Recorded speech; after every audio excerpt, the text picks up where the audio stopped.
So,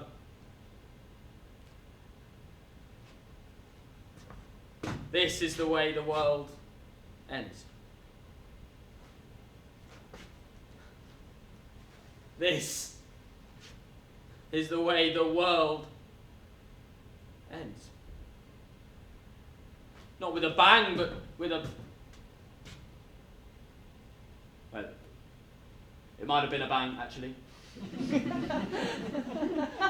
Or maybe it was more of a boom, or a crash. Must have slept through it. Or most of it. Probably what woke me up. Must have heard it, though. Or maybe I just felt the vibrations. That's probably what woke me up. The shock waves shaking the stage lights in their brackets. It's a miracle none of them are broken. Though, what's more miraculous, I suppose, is that I'm even alive. I felt sure the event would have polished everyone off, but seems not. I knew I happened on something when I had the idea to hole up here after the others left. After all, when in a crisis, who thinks, let's go to the theatre? But evidently it was something of a good idea. Who'd have thought it, eh? Me, the sole survivor of the human race, monologuing to an empty theatre.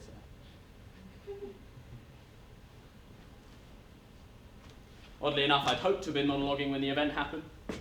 Admittedly, it was a little bit Emprenero, you know, playing the fiddler's Rome Burns, but well, they found out that was false though, didn't they? Just some rumours spread around after the fact by someone trying to discredit him, but either way, the imagery of it is pretty spectacular. Someone ignoring the complete devastation around them to just make beautiful music. I'm not a musician, but going out doing what you love certainly has some appeal. So I wanted to end it here, on stage. Never did figure out what I'd go out doing. Always had King Lear in the back of my mind, but, well, seeing an old man progressively getting crazier and crazier certainly has some appeal. Bit like the Emprenero thing never felt quite right, especially as both of their situations were entirely of their own making.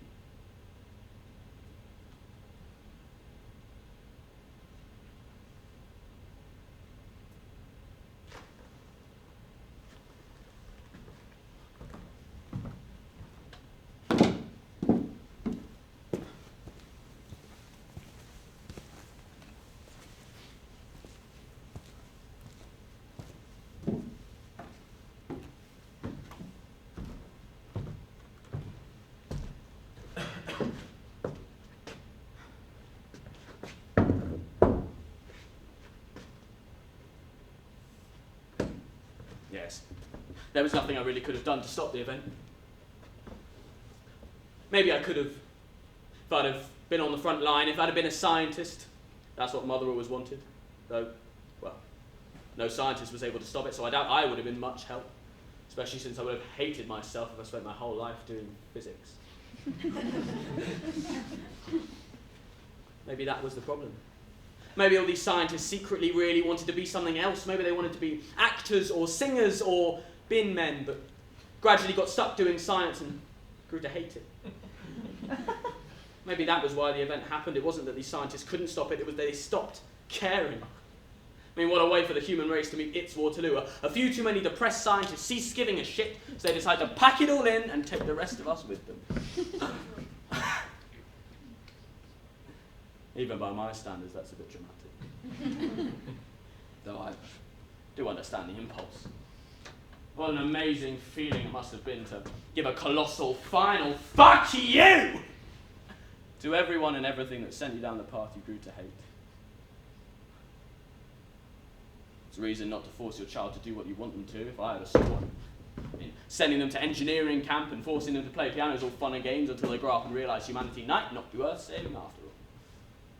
So, I suppose there's quite a few reasons why humanity might not be worth saving, but couple that with hating your own life, and well, humanity doesn't stand a chance. Strange though, before an event like that, before it, everyone gets philosophical. I know I'm one to talk, but there's only so many times you can hear someone say, I wonder if this is the last time, before you get fed up. I wonder if this is the last time I'll buy bread. I wonder if this is the last time I'll go to Tesco's. Like, those things are some supreme loss. Like, those are things you would even remember. I mean, no one was ever on their deathbed wishing they'd gone to Tesco's a bit more, you know. So, I suppose it's the loss of the little things that make you feel it. You know, when people are grieving, when they're going through something, they'll say, it's tough, but I'm plodding on, I'm keeping on, but what do you do when that's impossible? What do you do when the entire world's been flipped on its head? You can't distract yourself with things because there are no things. You can't throw yourself into your work because there is no work. There's nothing but the slow ticking of the clock as the end grows closer, closer.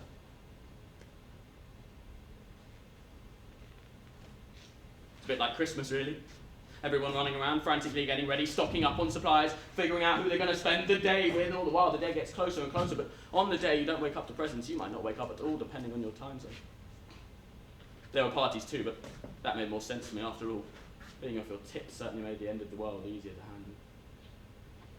It's hard to care about your impending doom when you're so fucked up you can't see straight. I was invited to a few parties and I went to a couple, but I knew when it all went down I wanted to be here. Everyone thought it was a bit mad, really, me wanting to experience the end of the world, basically talking to myself in an empty theatre. Don't mind it being empty so much, really. Kind of reminds me of dress runs. And at least I could be sure I wouldn't get a bad review. Almost makes me regret ending it here. If I'd have known, I don't think I would have. After all, I have all the time in the world now to monologue on my own, but before there were others, and now there's just me. Alone.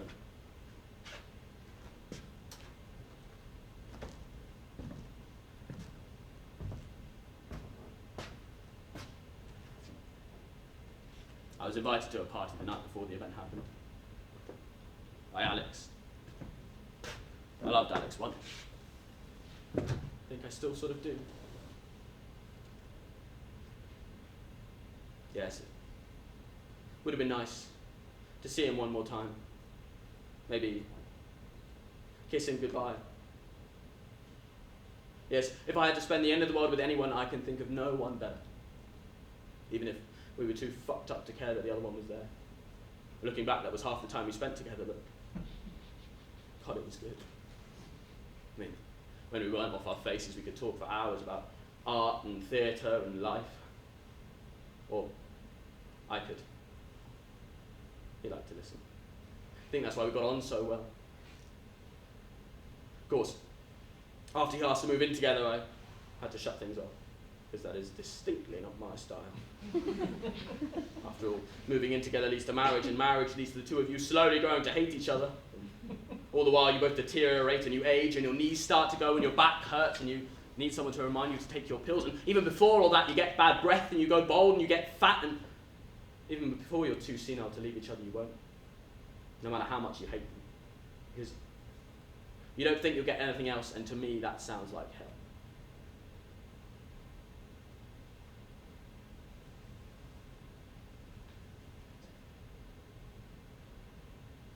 I never did figure out what I'd go out doing. King Lear certainly had some appeal, but never felt quite right. Hamlet also had something to it, but, well, all the contemplating death certainly seemed appropriate, but it was a bit on the nose. The guy straight up sits in a grave playing with skulls, for God's sake. That's so on the nose, it's unsubtle. Could be a simile for something that's unsubtle. I love Shakespeare, but I totally see how that could put anyone off. I mean, between that and the flowery language, I can see why most people get put off. I love it, though. I think the flowery language is half the fun. Otherwise, in what other context can you use words like promontory, or forsooth, or over wings? Though, I suppose complex language does sometimes obfuscate the point.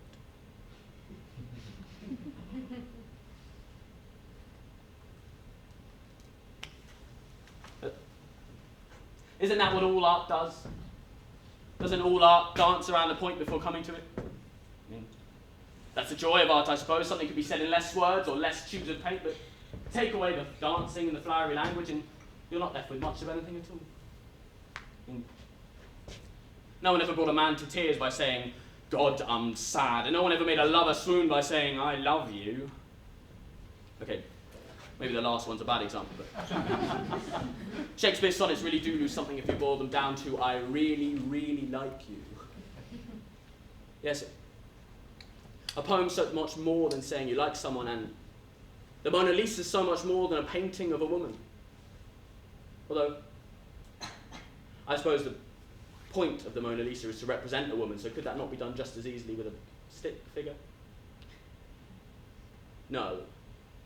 Art's so much more than the point. It's the whole sum of everything that makes it a piece. And it's more than just a piece. It's who brings it to life. It's who takes hold of it and breathes new life into it and makes it something else, something other than just words on a page. And that's the joy of doing theatre, really. All these people coming together to present a piece of literature, really, to the world. And it's not just the actors, it's the makeup and the costumes and the tech. All these people coming together to create something beautiful, something wonderful, something special.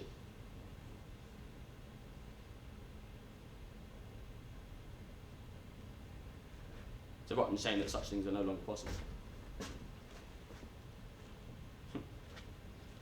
Funny that thought only just occurred to me now. Never stopped to think about what would happen afterwards. Never thought there would be an afterwards. Never thought there would be a tomorrow to look forward to, but who would have though? I mean, something like the event, no one survives that, but I did somehow, and now what? What comes next? I mean, if it's just me, that means no more plays, not even bad ones, not anymore. I suppose I could still put them on, I always did do well at one-handers, but what's the point of art with no one to see it? If there's no one to see it, what's the point? I could do it for my own enjoyment, but if there's no one to watch me or review me or praise me, then why should I bother? If a tree falls in a forest and it doesn't make a sound, does it make a sound?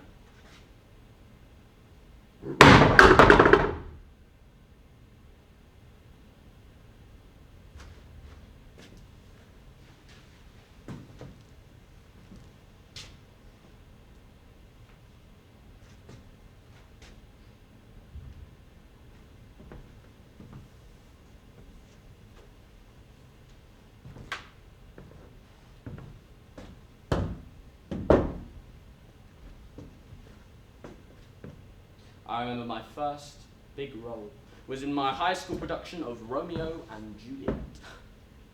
And my God, I was awful. I mean, when I watched it back, I was nearly sick. My voice sounded strange, there was no emotion in my voice, and I looked dead behind the eyes. Speaking of death, when I died in the show,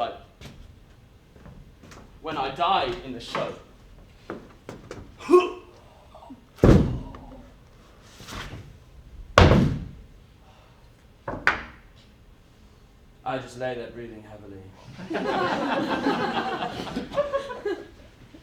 This is a pretty common trait of corpses. But despite it being a fucking embarrassment, I absolutely loved it. It's why I'm here now, it's why I wanted to become an actor.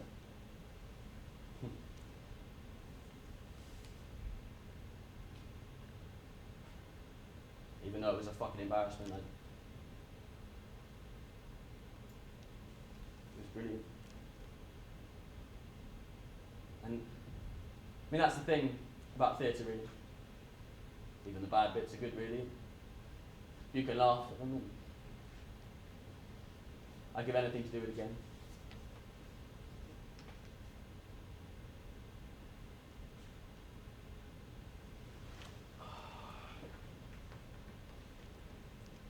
There was meant to be one more show, you know, before the event happened. Of course, we didn't know about the event when we started rehearsing. After we knew, we thought we might as well carry on. After all, what else were we to do? Anything that was a distraction would be welcome. while we even thought we could put it on. One last hurrah, you know. But, well, as the event grew closer, people began to trickle off. One person, then another, and another. Well, until there was only a few of us remaining. An awkwardly small coalition of people, desperate to leave but too polite to go. All of us wanting more than anything to be elsewhere and yet completely unwilling to leave. All except me.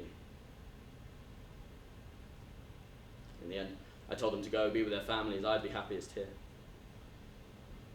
Of course, I had family of my own, but we were never that close. The only family I really had was Mother, and we weren't close since she sent me to engineering camp. Though, I suppose she did try and show affection in her own strange way. What was that? What the fuck was that? Came from backstage. Looks like I'm not the last person on Earth after all. You'd think that would be comforting, but why are they here and what for? I mean, what possible reason could they have for coming here? Why would they come here at an insignificant theatre in an insignificant town where no one would come for any other reason than to see a play? So why are they here now? Desperation, boredom, God knows. Hello?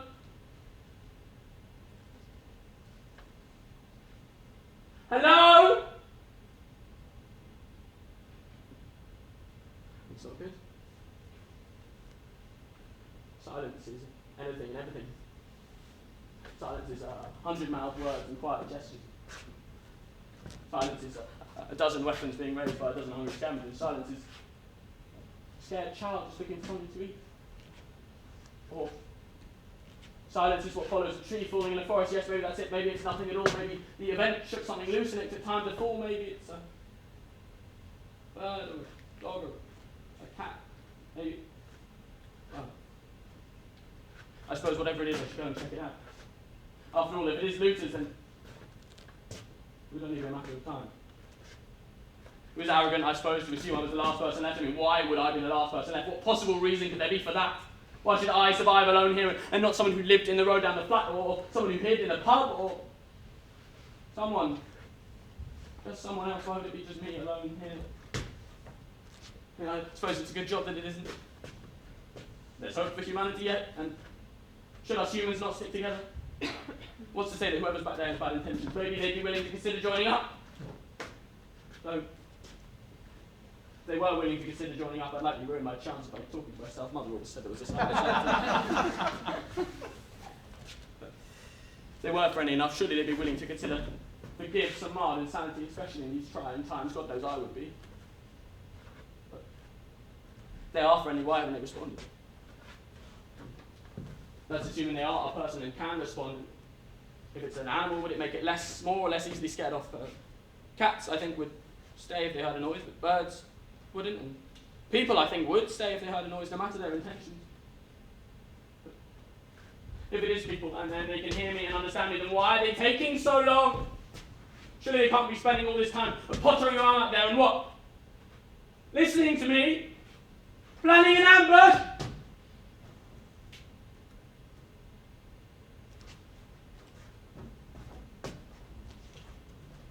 It's been too long now. There's no one up here, and anyone coming up from backstage would have heard me by now, especially if whatever they did was bad enough for me to hear them.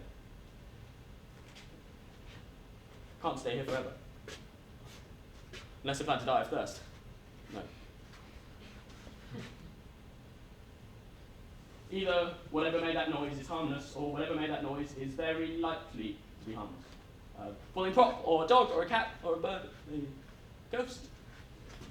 It stands to reason that whatever it is highly, highly unlikely to have harmed me on first seeing. So, by lurking up here, I'm only putting off the inevitable. And I may as well go see what it is. go out on my own terms, as it were. Right. I've rambled enough.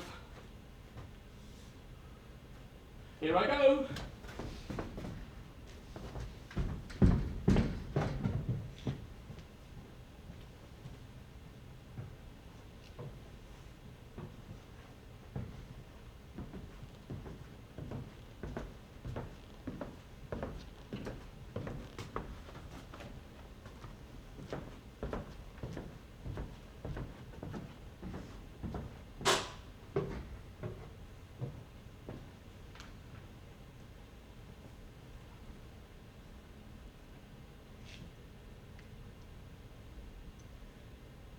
Tomorrow and tomorrow and tomorrow creeps in this petty pace from day to day to the last syllable of recorded time. And all our yesterdays have lighted fools the way to dusty death. Out, out, brief candle, lies but a walking shadow, a poor player that struts and frets his hour upon the stage and then is heard no more.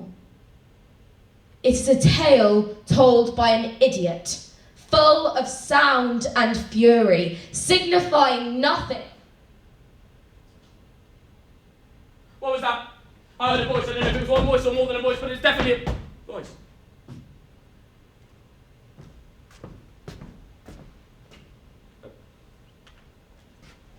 A box. Whoever was here left a box. Why would they leave a box? What possible reason could they have for leaving a box? And what could even be in it? I mean, whatever it is something they didn't want to give me in person. I mean, why would that be? If it's food or drink, why wouldn't they want to stick around and chat? It means it must be something they didn't want to hang around for. Maybe it's a bomb! No, that's crazy. Where would they get a bomb and why would they waste it on me? No, it's much more likely something else.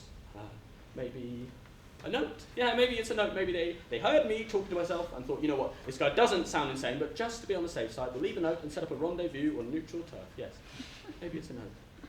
Kind of like, how you should always have your first date in public, you know? Maybe it's a note. If it is a note, then that means that there are other people out there and they're friendly. Which is wonderful.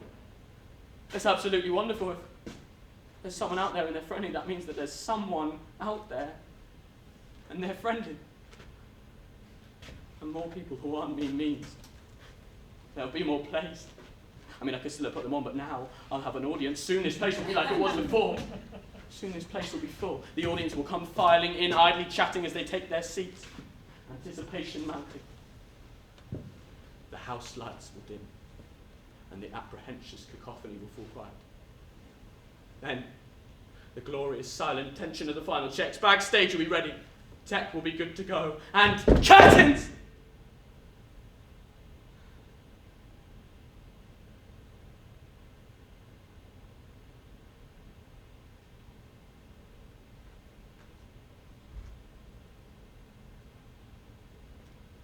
Wait. No, I'm getting ahead of myself. What's to say that whoever left the note's friendly? That is, if it is even a note at all.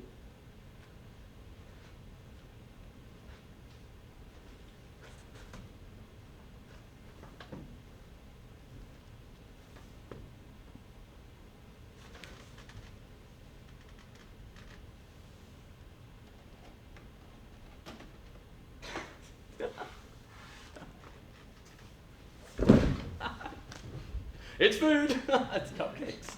It's a fucking strange thing to leave someone, but I appreciate it. I mean, I was hoping for a note, but I'll take cupcakes. Suppose it's a peace offering of some kind. Maybe it's their way of trying to say, we're okay with you, but we want to see how things go. Yes. Maybe it's that. How did they know to make cupcakes? Did they know I was here beforehand?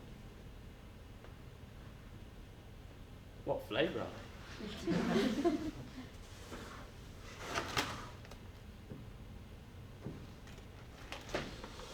What the fuck? What the actual fuck? Those cupcakes, how would they... Only Mother and me knew about those cupcakes. Those cupcakes are the exact same cupcakes I was given on my 21st birthday. The exact same ones with the icing, the chocolates on top, and the casing. The exact same. How would they know? How would they know to make these cupcakes? How would they know? How would anyone except me and Mother know? This can't be happening. This can't be happening. I need to get out of here.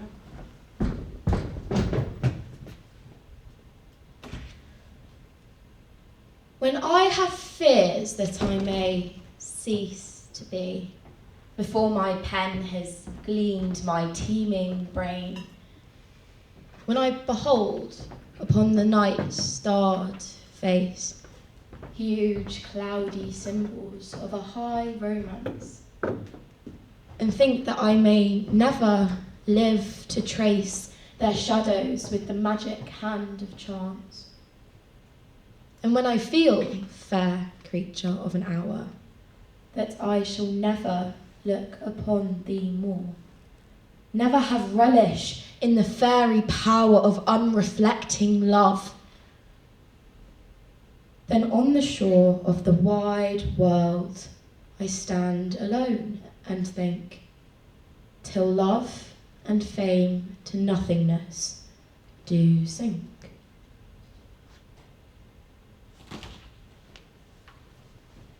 What was that? I heard a noise up here again.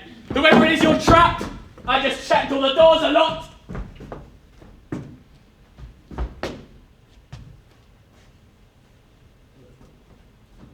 Funny thing is, though, I don't remember locking the doors.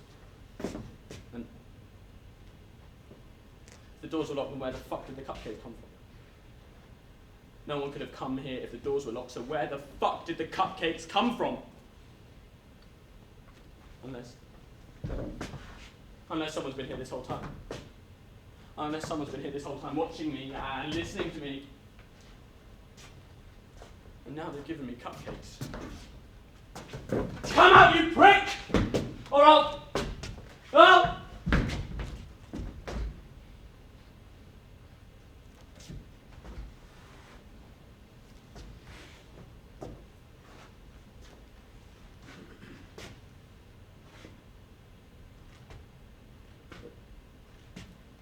If someone's been here this whole time, who explains the noises and why something's been left, but doesn't explain why the thing that was left is cupcakes. Only Mother and me knew about these cupcakes. I hardly doubt she'd come here now. She hated the theatre, or rather, she hated the fact I wanted to do as a living, so why would she be here now, hoping for what? Some sort of reconciliation? In fact, come to think of it, why would anyone be here now? Even the other actors I told was doing this thought I was crazy, so apart from them, who would think to come here?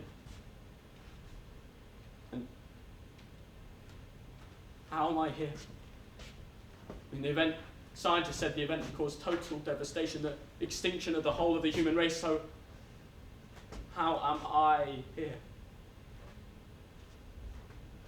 This place is a theatre, not a nuclear bunker after all, so how is it not demolished? Far from being demolished, it's completely as it should be. The stage lights are intact and none of the windows are broken. There's not a speck of dust anywhere. You'd think even if the event didn't level the place, it would have at least damaged something. Even if it didn't level the place, how is there still power? Surely the national grid isn't still operational. Which comes back to the cupcakes. Even if someone knew how to make them, how could they make them and bake them and ice them and bring them here? I suppose it could be Mother, but I think the chances of her coming here and not showing her face are highly unlikely. In fact, chances of all this happening are highly unlikely. The chances that I'm here, the chances that this place isn't demolished, chance there's still power, the chance that these are the exact same cupcakes I was given on my 21st birthday, so how is it happening? Chances of all this happening concurrently are so low that, well, by all rights, I should be dead under a pile of rubble with no cupcakes. But here I am, monologuing to it. Empty theatre, with everything exactly as I remember it, exactly as it's always been.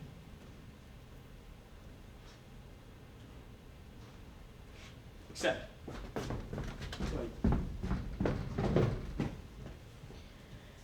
Through me, the way is to the city dolent. Through me, the way is to eternal dole.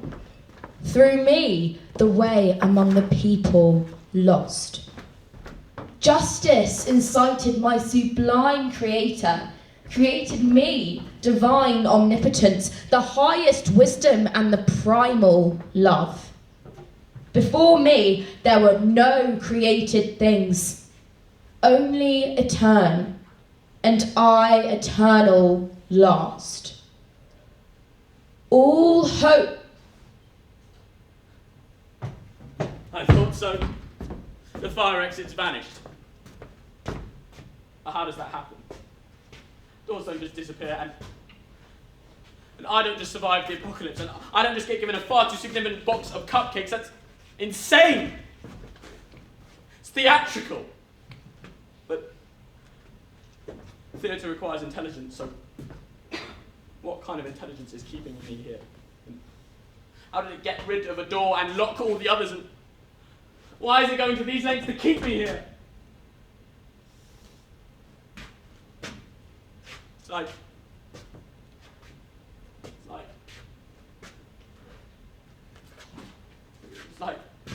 Rosencrantz and Guildenstern are dead.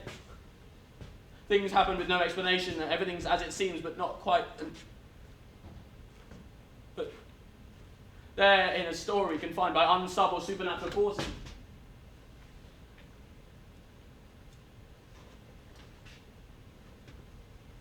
Supernatural forces.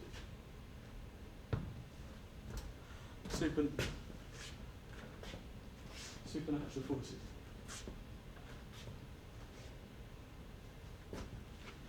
That would explain the doors and the cupcake, how I survived. That is, if I survived.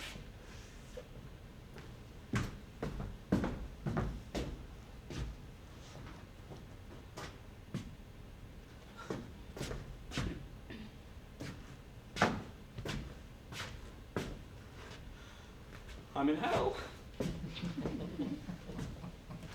I'm in hell. I'd explain the cupcakes and the doors.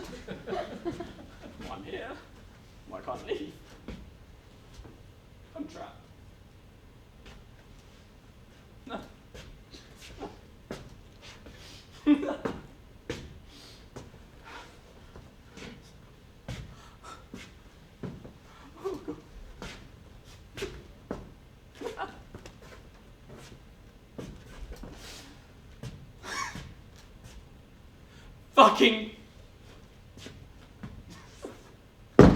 Fucking Sartre. Fucking Sartre was fucking wrong. Hell isn't other people. And it's not being trapped with them.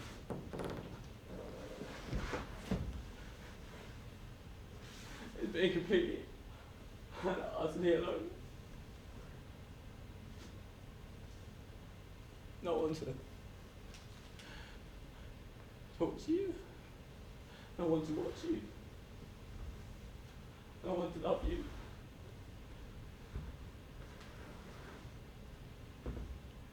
Leave me alone.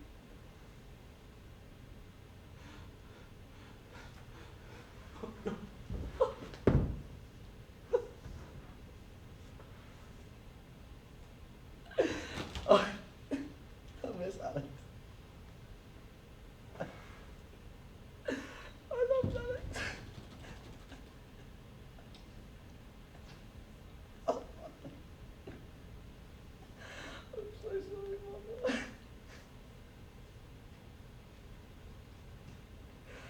deserve better than me.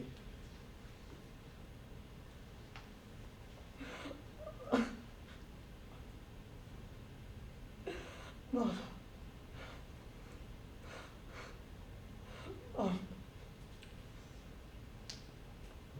This is the way the world ends. This is the way the world ends. Yeah, I'm not sure who said that, but they're right. It wasn't a bang. It was more of a scream. And you're right too. This is hell.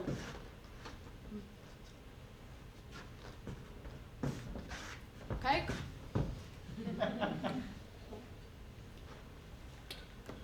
But I'm almost impressed at how quickly you sussed it out. 40 minutes, give or take, it took you. No. We did give you a hint, and if you'd stopped to listen and hadn't interrupted so rudely, you might have cottoned on a tad sooner. You see, that little speech you made when you ran off to try the doors was from the Divine Comedy. Do you know it? The magnum opus of one Dante Alighieri. Anyway, it just so happens you cut us off just before we got to the bit everyone knows. All hope abandon ye who enter here.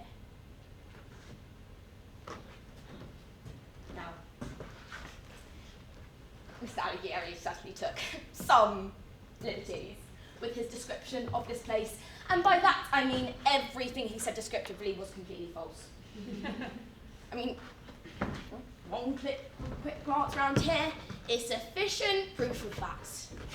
As you will see, no howling winds or pits of boiling pitch. Yeah, and certainly no archdevils frozen up to their nipples in ice.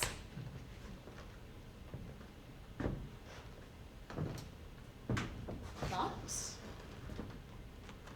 if you got one single thing right in that whole blasted tentacle,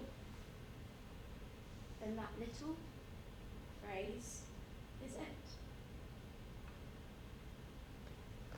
Those 10 words, 8 syllables, are inexorably, undeniably, irrefutably true. I know this might not be particularly welcome news, but no, I don't say this to be cruel. I merely wish to be honest. Anyway, best be off. Oh, yeah. Weird popped in today to stop flying out appeals to the big man upstairs. It's upsetting some of the staff. And it's futile anyway, as certainly isn't listening.